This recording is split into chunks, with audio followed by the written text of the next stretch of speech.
Vini, sua pergunta. Muito bom.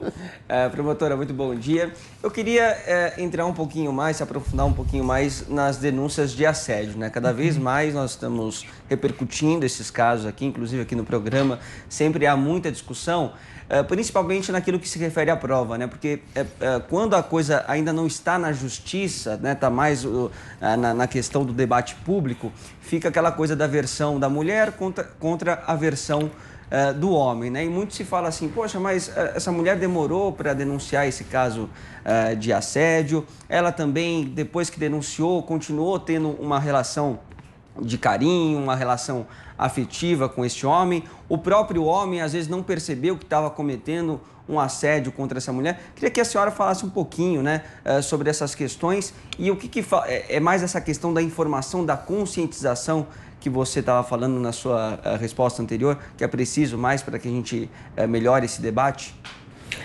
Bom, só queria fazer uma colocação aqui. O homem, quando ele comete assédio, ele sabe que ele está cometendo assédio. Isso é um ponto pacífico. Qual que é a diferença entre paquera e assédio? O homem sabe a diferença entre paquera e assédio. É a forçação de barra. É a pessoa fazer algo sem o consentimento da vítima. E esse consentimento da vítima, ele deve ser manifesto. Não é que a mulher deve falar, eu quero ser tocada, eu quero...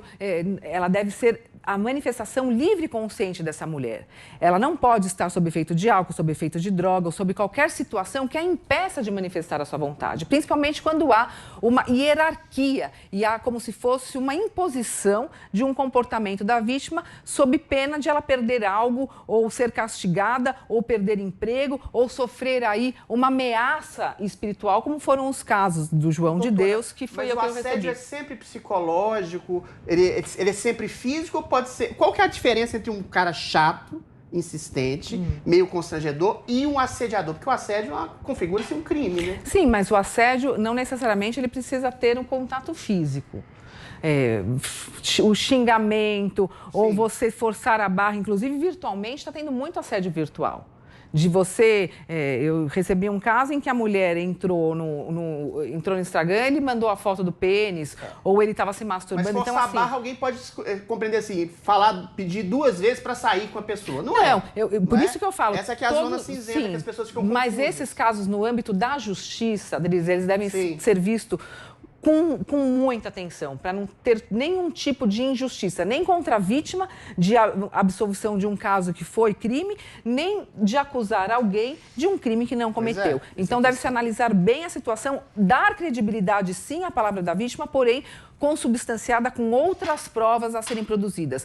Um laudo psicológico, o que essa mulher falou com outras pessoas, se tem outras vítimas demonstrando que o comportamento daquele assediador é padrão, exatamente, que é o mesmo modus operandi. Agora, quando você diz aqui, só completar, desculpa, Paulo, quando você diz da questão de tempo, sim, essas mulheres demoram para denunciar.